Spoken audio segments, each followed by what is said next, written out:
कैसे हो प्यारे दोस्तों। इस वीडियो पे आपका फिर से स्वागत है। इस वीडियो में हम बात करेंगे सिकंदर लोदी के बारे में। ये बहुत ही फेमस व्यक्ति थे। इनका शासन काल लगभग 30 से 35 सालों तक का था।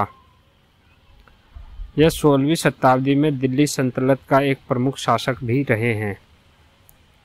उन्होंने 1489 से लेकर 1570 ईस्वी तक शासन किया। लोदी वंश के ये दूसरे शासक थे जो अपने पिता बहलोल खान लोदी के उत्तराधिकारी थे। सिकंदर लोदी का जन्म 1458 सीई में भारत के दिल्ली शहर में हुआ था।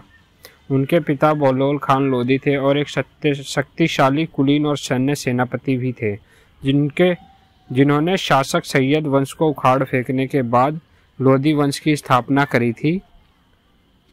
सिकंदर लोदी को उनके पिता के शासनकाल के दौरान जौनपुर के राज्यपाल के रूप में नियुक्त किया गया था, जहां उन्होंने प्रशासनिक और सैन्य अनुभव प्राप्त किया था। 1489 में बहलोल खान लोदी की मृत्यु के बाद सिकंदर लोदी दिल्ली सल्तनत के सिंहासन पर बैठ जाते हैं। वह एक सक्षम शासक साबित भी हुए और उन्होंने अपने साम्राज्य को मजबूत और विस्तृत करने के लिए महत्वपूर्ण प्रयास भी करते रहते थे और किए भी।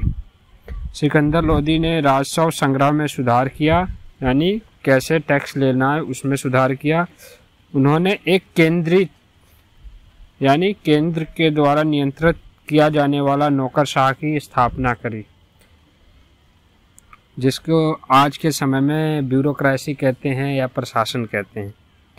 और कृषि और व्यापार को बढ़ावा देने के साथ साथ बहुत से प्रशासनिक सुधारों को भी लागू किया। सिकंदर लोदी के शासनकाल की प्रमुख उपलब्धियों में से एक आगरा किले का निर्माण था, जो आगरा शहर में एक विशाल किला था। किले ने अकबर, जहांगीर और शाहजहां सहित बाद के मुगलों सम्राटों के लिए सत्ता की सीट के रूप में कार्य किया। सिकंदर लोदी अपने सैन्य अभियानों के लिए भी बहुत जाने जाते थे। उन्होंने अपने साम्राज्य का विस्तार करने के लिए विशेष रूप से भारत के उत्तरी और मध्य क्षेत्रों में कई सफल अभियान चलाए। उसने देश विरोधी अफगान सामंतों को पराजित कर उन्हें अपने अधीन कर लिया। सिकंदर लोदी की सैन्य सफलताओं ने दिल्ली सल्तनत को मजबूत करने और उसके प्रभाव को बढ़ाने में बहुत ज़्यादा मदद करा।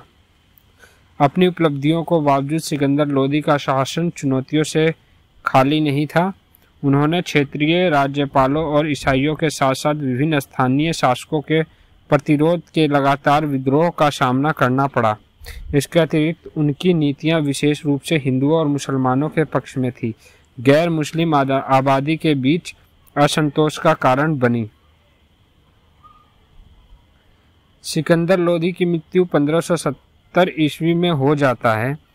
उसके बाद उसका पुत्र इब्राहिम लोदी गद्दी पर बैठता है। इब्राहिम लोदी के शासनकाल को आंतरिक संघर्षों और बाहरी आक्रमणों के द्वारा चिन्हित किया गया था। इसका निष्कर्ष यह निकला, लोदी वंश के अंत और बाबर के अधीन मुगल साम्राज्य की स्थापना के लिए अग्रणीय थे। चलो इसी के साथ वीडियो को समाप्त करते हैं। आपको इतनी देर बने रहने के लिए बहुत बहुत धन्यवाद।